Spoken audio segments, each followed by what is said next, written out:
Susie Linda. Now, one of the biggest talking point is the entire technical team of Mbale Heroes have said bye-bye and have resigned. It's quite weird, and you literally would be wondering why actually they have done this, but we're quite sure that they have their own reasons, just like how the other day we were wondering why their coach left. But then we dug so deep and found out the reasons why he actually left. Good afternoon. Viewer, you're welcome. It is TBT Thursday edition over. There is a Wisa time at 2 to 3. We're already in the house. Owen and Tizi. All right, 1999 Uganda Cup winners through the towel right there, probably after parting ways with the coach and or the team that is right there, and a lot of things that probably are having. I want us to discuss something a little bit about this team, basing on the 3 occasions that they have not been able to win. One I did say against Kataka, and then the rest was an away game where they lost, and then they came home, not lost, but played a draw, which of course could have costed a lot of things right there. But all in all, also there were claims of arrears and the rest. Now, Edgar is a player who is a little bit, I should say, he has not been that coach. He has not been into the coaching world for that moment. He has been just fresh from player status now to a player. This would be the genesis of everything, and the genesis of everything I'm meaning is that this is going to be a bad one for Mbale Heroes, according to me, because it is going to be so challenging, so hard to get in there, because big league also needs experience. And one big thing is that what is he bringing as a as a player, just like I did say, was from Baroons Football Club. What exactly is he going to bring? Does he understand the team in there? Because if the whole or the entire technical team has resigned, then maybe this would be the people who would have helped you to design or to find a way of how the team has been running. But you're coming from a scratch, from nowhere. You need to assemble the team to give you the best. Now, that is where one big challenge I'm trying to see coming from Mbale Heroes. And I'm not saying that they are going to be badly off. I think it will affect their position, because where they have been left is a better place. But can they maintain that is also another thing. Now, to me, I think there's going to be a challenge at Mbale Heroes. By the way, there's going to be a very huge challenge. Basically, like you've said, big league needs a lot of experience, be it technical-wise, be it management-wise, even player-wise, by the way. Look at the teams that are on top. Basically, these teams have very experienced players that have vast experiences and all that. So I talk about police, I talk about even Mbale itself, talk about Blacks Power. They at least have 4 or 5 players that have been there, that have played UPL, that understand fully Ugandan football and all that. So coming to, of course, ahead such a very huge entity, it narrows down to experience, and it wants you to have a very huge brain and all that. So if you're going to come in and accept to work, who are the people you're going to work with? Of course, those that, like your Dalian said, those that, of course, would be guiding you have all decided to resign. And these are people that already knew at least the corners of the house. They would be telling you, maybe kind of, if you're trying to go astray, these are people who would bring you from stripping off and putting you back online here and then all that. So basically, if they have resigned, who is going to guide you? Who is going to tell you that, here we used to do like this, it's not how you're trying to do it? Who is that person that you're going to lean on? Who is that person that you're going to be consulting? Someone that already started with the team from day one, where you were not there. Okay, you were there, yes, but you didn't understand the team in depth. So basically, this is going to be a little bit hard. I thought maybe, since we had discussed here yesterday that an axe was already coming to land onto the neck of their coach. I mean, I think he realized this and decided to part ways. I thought maybe Mbale Heroes already were organized and they were focused. They knew actually how they were going to handle this whole thing. But then now, coming up today, waking up to the news that actually the whole technical team has resigned is quite very weird, and it's going to add on some heavy work, by the way, on the person that is going to take charge. Now, of course, one of the biggest thing I want to say is that this was after the Lugazi game, getting a draw, and that draw meant very big. After, of course, failing to continue, the fans had to incite saying that they didn't love the methodology of the team, of course the coach, and of course the substitution and the rest of the things that probably were coming in there. The selection of the team is not what they think is best. The style of play the coach is bringing in there is not what is suiting. And then this is the coach who picked from Dungu, who also was one big name who's brought the team into the league, but still picked from there and won, took you to a better place, which is at number 3. You're doing very well. 35 points is not, for us, we're looking at it as being one of the key factors that a coach can do, and he has done his best for the team. Now for you as a fan, you see it as something that is wrong, and I think that is one big challenge we are trying to see from the team of that is of Mbale Heroes. Now reports have it that this is where now the coach had to decide professionally to resign versus technical team.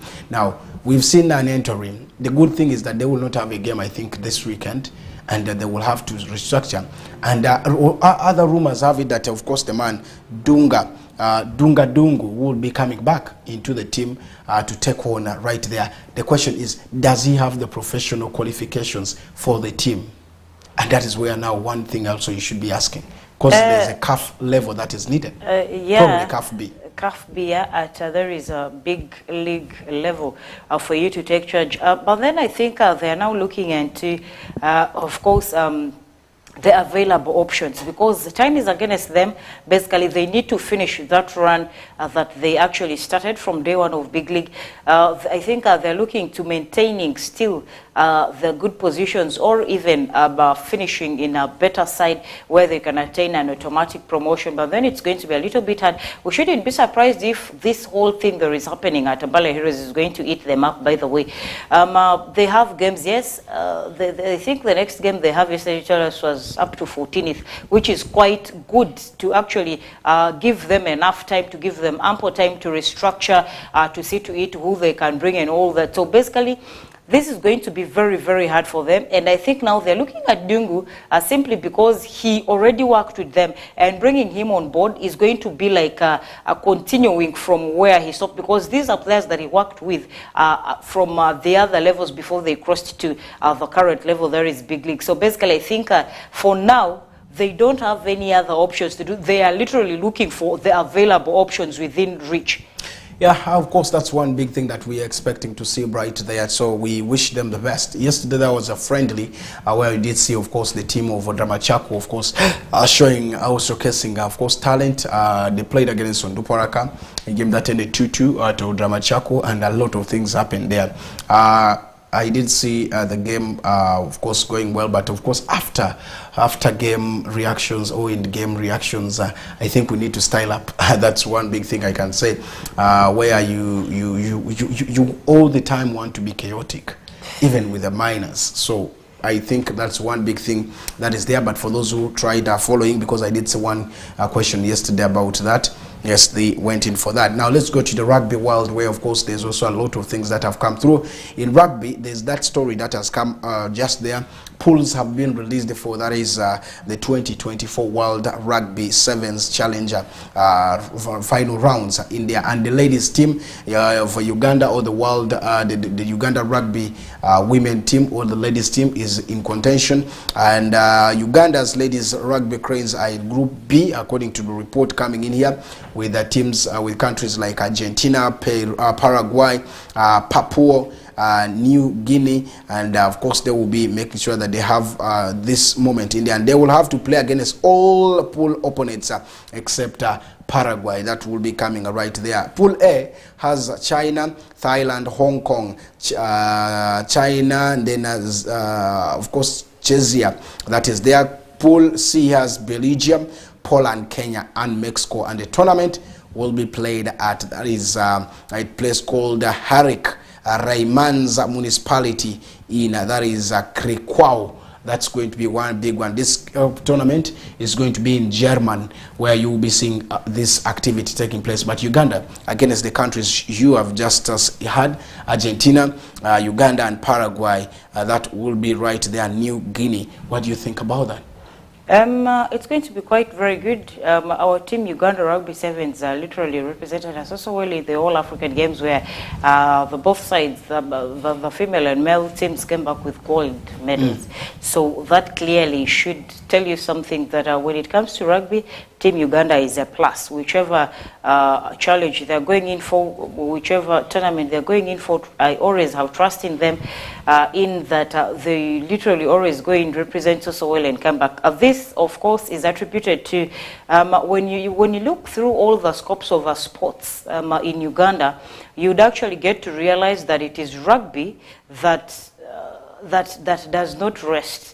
They always have tournaments. They literally have regional tournaments, national tournaments. Even if there is no national tournament, there is upcoming. They organize within themselves and play. There is at Chadondo and all that. So basically, they're always busy. They don't rest, and I think that is where the hard work comes from. And literally, it's also very evident in all of the tournaments or all the games, international games that they go in for. I think that is why they're always winning and coming back with good results. Yeah, it's a very good one for them, and of course trying to push every time one or two things that probably could come right there. But all in all, we also did see the men's category or the men's pool for that is the Sevens Challenger of 2024 in Munich, which will be taking place.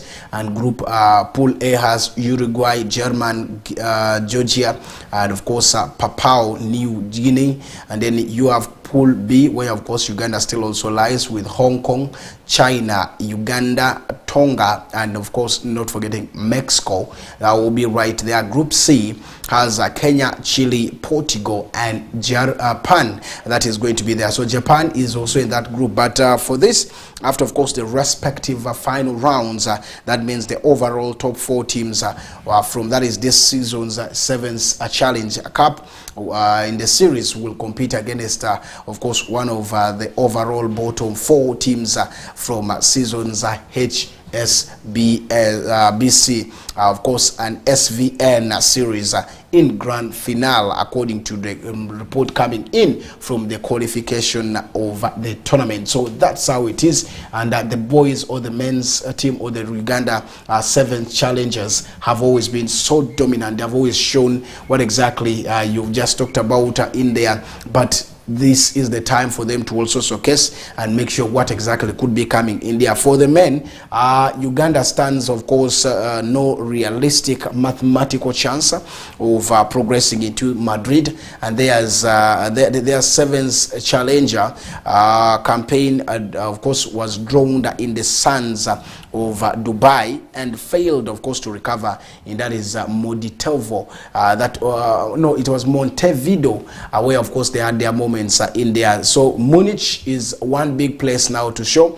Should they succeed or should the success of any kind be achieved, that means they will serve only a consolation that will be coming right there, and that is what right now is happening for the team. And however, if you look at the ladies' time right here, they are looking for a good on, of course, their debut season, because it's yet for the first time that they are making it right there, despite only winning 2 over 6 and 3 over the 6 matches in Dubai and of course Montevideo. So they will be wanting to make sure that they make it right there. But of course those wins have earned them successful top 4 slot that they have finished in, and their work in that is Krakow will be meaning a very big one and is a cut out of them in there. Another top 4 finish will likely guarantee them to a ticket that will also send them to Madrid. So that's the fight which is going to be there in Munich, and seeing who, of course, will be pushing it right there. And those are some of the things that will be coming through for the rugby. I believe the rugby team is also trying to take a different trend. Quite certain that they're trying to take a different trend. And by the way, the pool where actually they are being put in is quite a very tough one. is quite a very tough one, but like we had earlier on said, we trust, we trust Team Uganda, especially the men's, the sevens squad. They've always gone in there, they've always represented, and they've always been winners even in World Cup and all that. Team Uganda has always represented, and like I earlier on said, that is attributed to hard work. But then this time around, going up against, like you earlier said, Tonga, Mexico, and Hong Kong, China, it's quite going to be a little bit competitive. If you look at Mexico and there is Tonga, these two sides have always given Team Uganda a run for their scores in there, especially during last year's World Cup sessions and all that. But this time around, I think Uganda has monitored all the weaknesses or weak sides of the opponents, and that's why they were able to come back with gold in the recently concluded All-African Games. Yeah, it's a very big one, so we're waiting to see what exactly they can do, and of course all what they can put in for a team like this would be so interesting. So let's wait and see how that will be. But of course, leaving that there now, there's that talking point of course, the Uganda Premier League that is also continuing, where of course Sports Club Villa is going to be in action, and they are looking forward in their two games probably on card today. Where of course Busoga United will be taking on Sports Club Villa at Fufa Technical Center in Njeru. Then you have NEC Football Club welcoming Chitara at MTN Philip Omondi Stadium. Now that's one big game that will be at 7 p.m. But of course 4 p.m. is one big one that will be at Technical Center in Njeru. I think people are loving the night floodlight play this time round, and NEC will be at home against Chitara. NEC will be home against Chitara. That's going to be a very huge one. Chitara recently tied a draw, I think, in the most recent game that they played. Meanwhile, NEC lost. So basically, both sides need all this win, because Chitara is looking into, of course, keeping in their run, sitting first on the table over there is sometimes Union Premier League in there, and it's very competitive. Now, Bull is following, NEC is equally following neck to neck, and then also Vipers is running in very closely and are watching in the space. So basically Chitara sits top of the table, and I think they literally really need the 3 points to continue to open in the points gap that they have. And NEC, who is home, I think I will also look into keeping in or making in a better positions for them, because literally the last game they lost, that was very weird, and it was of course a shocker to most people in there.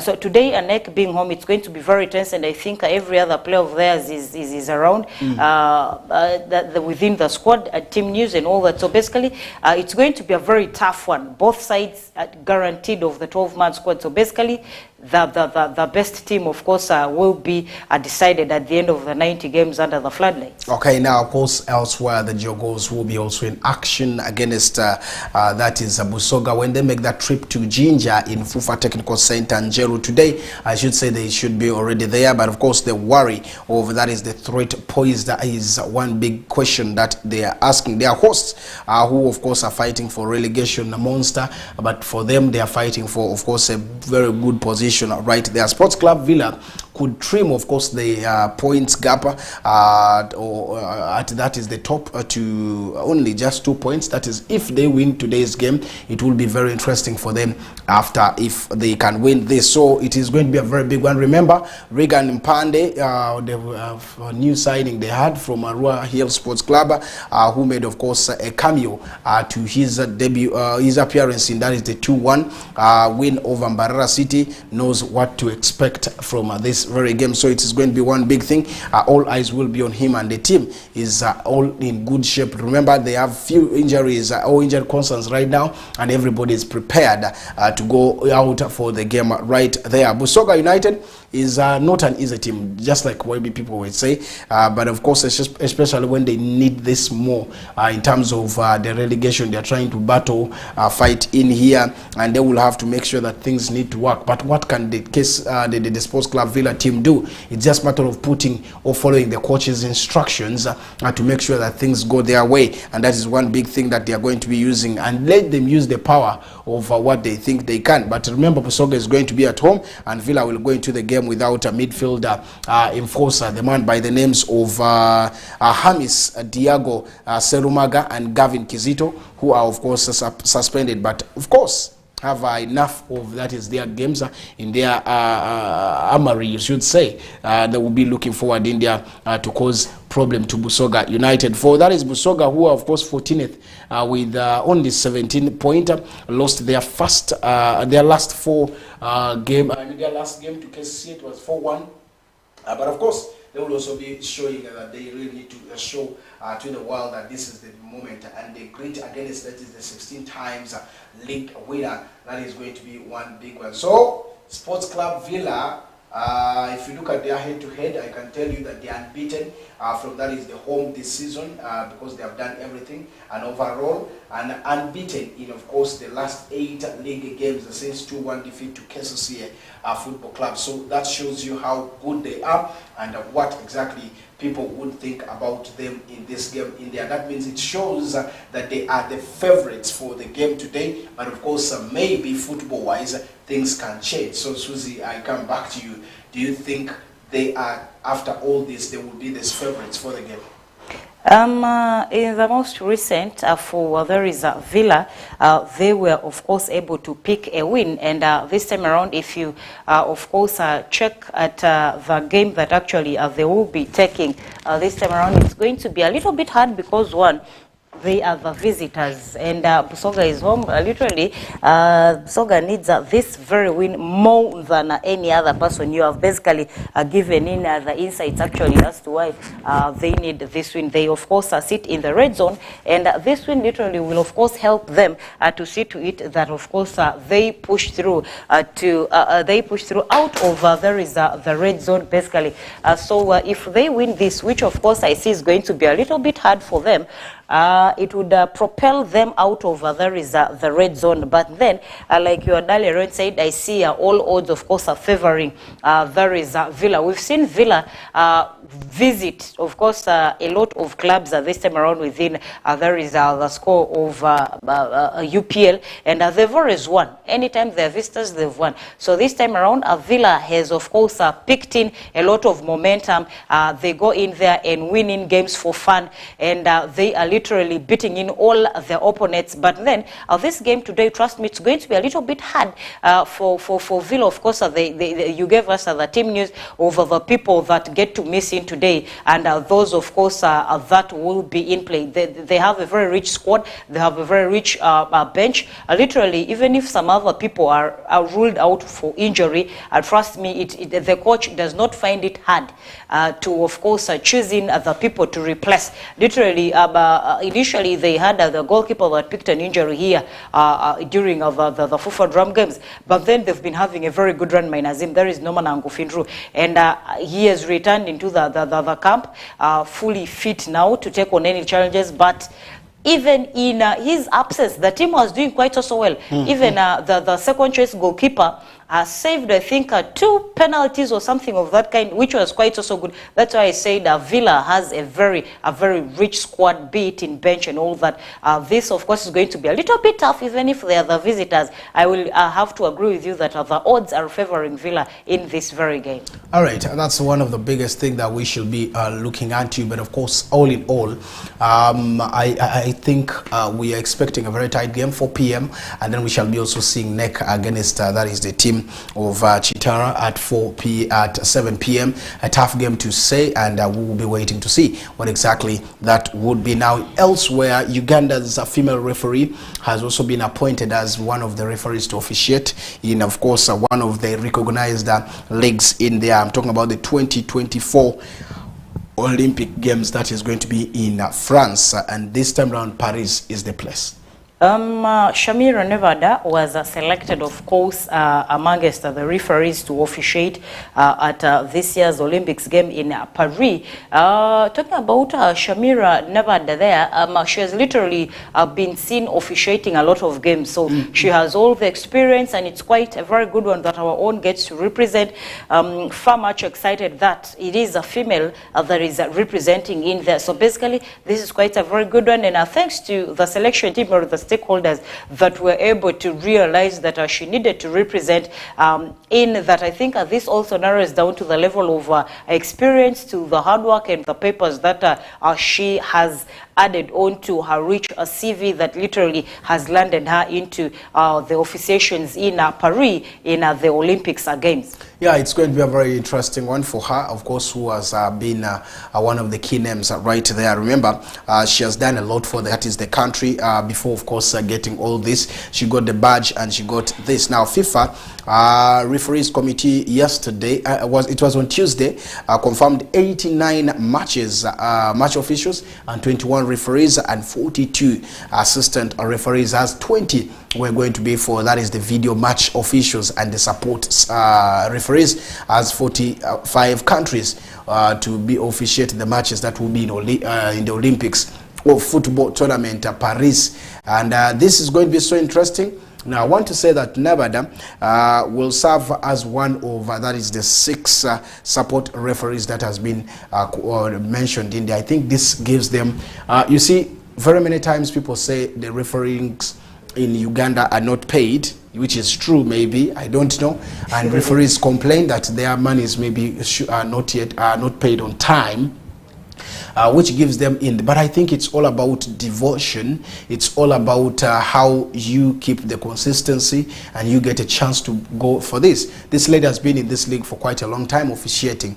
But today, she gets a deal worth good, because you go there, you're going to be catered for every other thing, and the money you come back with is worthy what you expect. So, which I think will add something into the books of the team. So, for that is the last 3 years, Nevada has been on, of course, an up route, spiral that she has the zeal, she has the capability. We've seen the likes of Moses Oloya all the time being out and here and there from our own West Nile, but this time around I'm grateful and happy that a woman has also embraced and put in this. Yes, I've watched the ladies game officiating, and of course she has the command, she has this. And I remember I was sharing with her one time in some league that when I was still a media officer of a team, and I'm like, this is it was in Luero, and I'm like, hey, madam, I think this is the time that you should be, because there were a lot of statements of match fixing and these allegations that could come. And I'm like, no, I trust in her.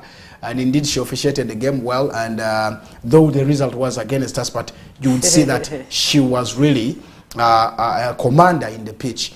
So for me, I give her credit for that. And probably I will encourage more ladies from West Nile here who have already started the refereeing course. Let's take it serious. Let's take it serious because it's one thing that can take you anywhere. Maybe you don't know, you may not know. This is your journey. This is the start. This is the genesis of your miracle, and this is the genesis of your luck, and you could be going to elsewhere and make sure that this works out. So it's one of the biggest things I would always love to say, and I would always love to see 1 or 2 people come together and make sure that things work their way. So it's so interesting and so good for those who are right there, and it's a plus for me to say that she should go and achieve what exactly she can be able to get right there. Susie, can you start referring?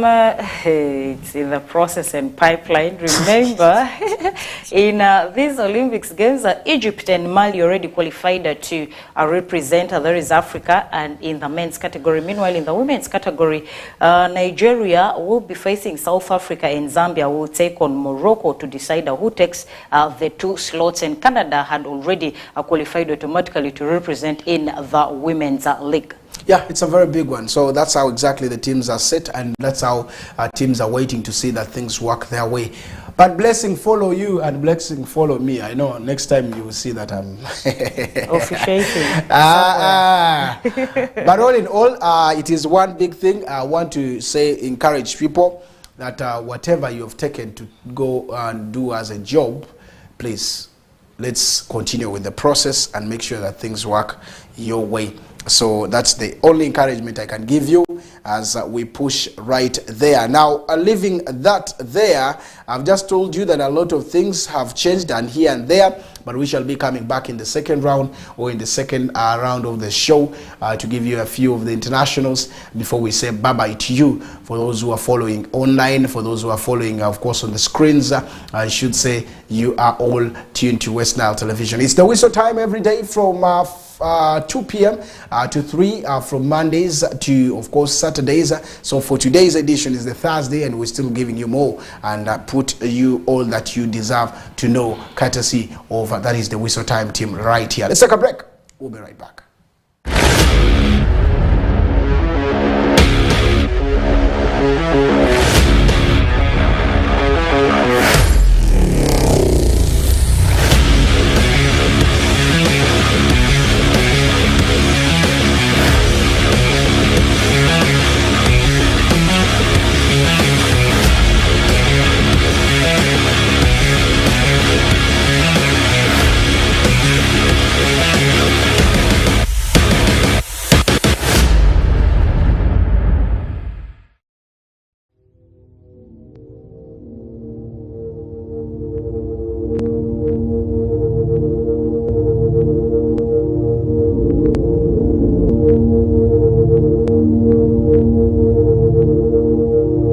West Nile TV, lighting up the region.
West Nile TV, lighting up the region.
national television with the sports or the Whistle Time Live here, and I love the way you guys are following right here.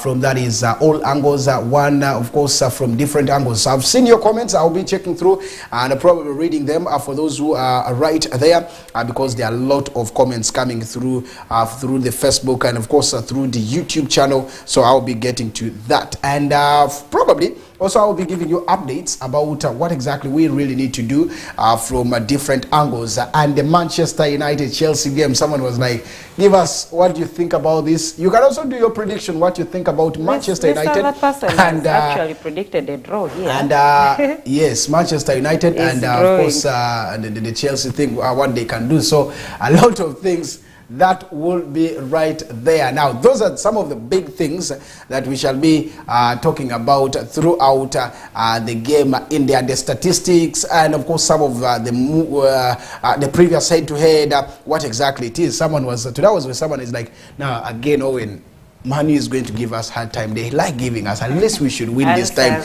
And those are some of the things that we shall be coming right there. So let's first get to our national stories right there, where of course we did see a big story of that is Jacob Kiplimo also having issue with himself. He survived of course a car accident with his car that was given to him by the state, the president, UBK 231S. He survived, of course, on Luca, however, rushed and pulled him out over, that is the double cabin that he got accident on. Very many times, should we say very many times, we've seen people get that. He was going back home, but he got an accident and survived. We thank God. We thank God, yes, for saving him and his life, because he has just returned from winning us a gold in then bringing in the records. So basically, it would be a very sad one to wake up to that very news that he survived. But the accident rates literally are becoming too high. You really don't know why and how. If someone is involved in an accident, basically there are reasons. It's either the person bumped into something or they were crossed and all that and all that. So I think the bottom line here is that he survived. No, yeah, he survived. He was from Kapchora to that is a Kwenu district, and exactly in that moment, that's when he got the accident. So we said he survived. We thank God for that. And Uganda has unmoved in, that is the latest FIFA ranking again, because there was a FIFA ranking where Uganda has endured in different results since, of course, the turnover their year, managing one victory over Kwetu, 2-0 defeat, 2-0 defeat to, that is Comoros, 4-0, and of course a stalemate with, that is Ghana, all of which were international friendlies right there. Now Uganda senior men's team has really done it, and the Cranes stayed static in, that is the latest FIFA rankings. That means Uganda still remains on 92nd or 92, someone can say, but they're on the 92nd, on that is the FIFA ranking. No moving anywhere. They need to do a lot. I think this time around with the gears that Uganda is doing with a lot of the genres of sports that they're actually indulging in and winning in here and there. I think possibly in the near future that position might change for the better. We shouldn't be sinking to a further position. That is where Team Uganda is, position number 92. It's not quite so bad, I would say, because there are a lot of countries in that very, there are a lot of countries in a very competition. So if Uganda is able to sit in that position, meaning they still have chances of doing better. Literally, that has started this year with the games that they are winning, whichever game they indulge themselves into. I love the way you sympathize with Uganda, which is okay, because you're so patriotic, but we want the betterment of the improvement, where Uganda has to be top 10. And then you're like, yes, we are doing well. Top 10. When will that be achieved? It might even not find you there. But my grands will be their children representing you. Yes. You know, okay. I think science says when you die, you reincarnate. Exactly. So you will still be there. You're going to reincarnate and be there to watch Uganda be there. No, I will come back like someone else. And that is the reincarnation. Yes. So I will watch. Okay, success. Yesterday was another day in the English Premier League where, of course, Arsenal thrashed Luton by 2-0, and it's rare finding Luton not score a goal. Yesterday it didn't happen. And then Brighton Hove Albion was against Brentford. Brentford held them into a 0-0. 2 draws consecutively, Man U, and then, of course, Brighton. Manchester City was, of course, left into the hands of Phil Foden to carry the burden. 3 goals, a hat-trick he was made against Aston Villa. And in the Coppa Italia semi-finals, we did see Fiorentina beating Team Atalanta by 1-0. Now that's how exactly the games were. Where was your day? Which game did you watch? Because I did see a lot of games, but of course for Arsenal, they still keep the consistency level of winning. They still keep the consistency levels of winning. Yes, they came with an early goal in the first goal, and then that saw them end first half in style, and then second half we equally also saw them register in a goal that came through from the opponents, which was an own goal in there, and which saw Arsenal winning that very game, and it brought them back on top of the table with, I think, 67, 66, something like that, a point gap of 1 with Liverpool. That displaced them on Sunday. So this time around, it's very hard. I watched the Arsenal game alongside the Man City game, by the way. It was very competitive. For Man City, it was quite very good one that Foden was able to register. He is chasing in the top goal scorer very hard there. I think he's now around 4 goals shy from the top scorer or something of that sort. It was quite a very good one for both teams. And Luton, I was, by the way, surprised, but Luton played their best. To me, Luton actually outplayed there is a team Arsenal. They gave them a terrible headache in there, only that they didn't have the luck to, of course, score in goals down there, but it was a very good one. Arsenal had a couple of changes in their team, their squad that played against Man City, and of course that has been playing with, of course, White, Saliba, Gabriel Magalhaes, and Zinchenko coming back fresh and clean into the game. He played some good football. I rated him 8.88 over 10. Odegaard was the star player of the game to me. He had everything creativity-wise. Here, I think he even had more touches on the ball because he was right there. He scored a goal, so he was so outstanding. Thomas Partey did not do much into the team. He was in the team. Emile Smith-Rowe was also into the team.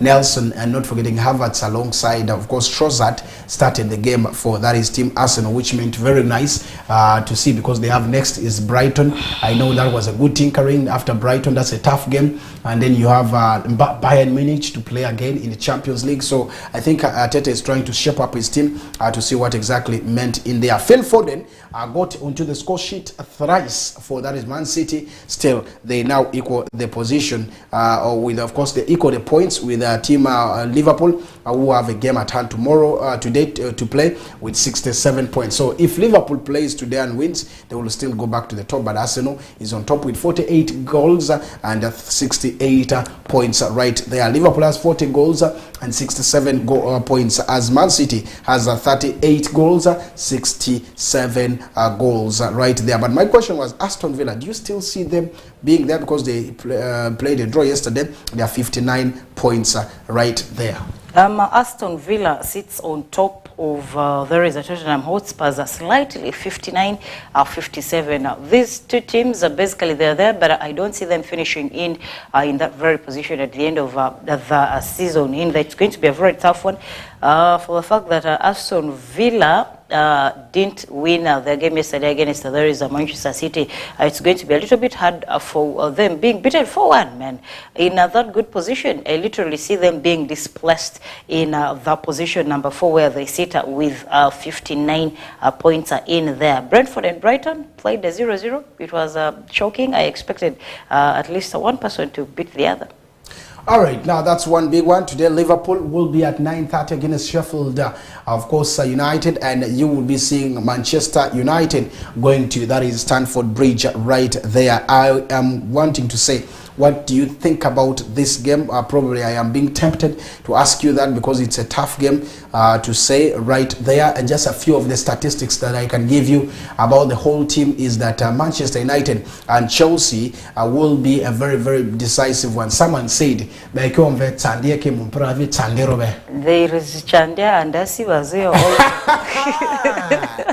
Okay, Asibazu is Arsenal.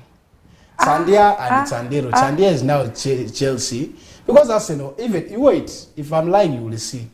When the season is going to end, they will hand over they will officially say either of the teams, please take your thing that belongs to you. Kept it enough. We have kept it enough. They are So the that's why keepers of the trophy. Chelsea are willingly, of course, as I talk right now, Chelsea are winless, by the way, as I talk, in their past 12 Premier League games against Manchester United, 7 draws and 5 losses, and their longest ever run without, of course, league victory against Red Devils is this. And Manchester United have just won 1 of also their past 9 Premier League away games against London sides. 3 draws, 5 losses, losing, of course, 4 of their past 6, and they have lost 3 of that is their 5 such visits to that is the team this season. Last losing more in that is the single top flight campaign in right there. So it's a very challenging one. If you look at the 1989 to 1990, that is around 4 times that they have been doing that. So it's so challenging, man. It's so challenging, and a couple of names may be missing in this team, by the way, according to the reports coming there. For United, you won't see Lisandro Martinez, you won't see the man by the names of Victor Lindelof. All of them will be out for 1 month, and that is so bad for a team like this. For Chelsea, you also did see a list. Gustavo, who was one of the outstanding key players for that is the team, is already ruled out of the game, and he would not be able to play for the team. And then you have names like Ben Chilwell, you have Chukwuemeka, you have names like Nkunku, you have Ugo Chukwu, and then you have Colwell, James Sanchez, the goalkeeper, Lavia and Fofana all being ruled out. But Malaysia and Luke Shaw, then Martial, Baindari, the second choice goalkeeper, are the names that will not be there for Team Manchester United. What's your say? What's your prediction before I get to the predictions of people online? It's going to be a tough one for both teams, but Manchester United, yes, much as they have a few names that are off, out injured, they're being ruled out for the next 1 month. It's literally in that Manchester United these days is quite used to playing minus those that are ruled off. Even if the person is key to the team, they go in there and play because they don't have any options. And this time around, I see Manchester United winning, by the way, against there is a team Chelsea, because Chelsea, honestly, they have let down their fans. They've never improved. They've been like this from day one and all that. So basically, even if Manchester United travels, I am seeing Manchester United winning this with a very slim goal margin. Okay, Azam De Amo says he wants to know the probable lineup of Team Chelsea, which I will be giving you. Yoshito Tasha, thank you so much for watching. Eric Sabit says some hint about a Timber's injury possible return date based on and then besides any good news at Emirates tuned already from that is of course yes, thank you so much. It wants big league standings and then okay, focus on Onduparaka's mathematics. Baguma, thank you so much. And then Engavile says many thanks for that is a tremendous show I'm watching from that is around Rua Primary School playgrounds. Kindly give me the updates pertaining, of course, from that is the mighty Real Madrid and Onduparaka FC. Tonight Manchester United is drawing again. Okay, right there. Thank you so much. And of course, the rest you can still be part of it. Make your submissions. Probably lineup of Team Chelsea Football Club would be like, since their number 1 choice goalkeeper is said to be out injured, and then you could be seeing, of course, the man Petrovic still being at the goals right there. I remember of late, the coach Mauricio Pochettino has always been for 4-2-3-1 formation, and of course, Gusto, who is injured, may be one big name that you could be seeing. If he's deemed fit, then he will be at the right hand side, and then you have Kukurea partnering up Disasi, and of course Bandashile. That guy is so good. That partnership is what I think. Then you have the central midfielder, where of course Moses Caicedo, and not forgetting of course Fernandez, who will be right there, or Endo Fernandez right there, and then of course Palmer, who scored against Manchester United. Remember, they won in the reverse fixture 3-2 goals that came from of course Palmer for Chelsea, but of course you did see Highland and the man by the names of Scott McTominay scoring 2 for Manchester United. So you would see those two sitting in there, as Palmer, Gallagher and Sterling could be starting, and up front Jackson as usual. That's my prediction for that is the Chelsea team right there. Real Madrid are still on top of the table. In Luganda, someone say very saying coolly because they are enjoying the sport and they love what they're doing. So it's going to be another big one. Unduparaka is traveling to Noya to play Young Elephants.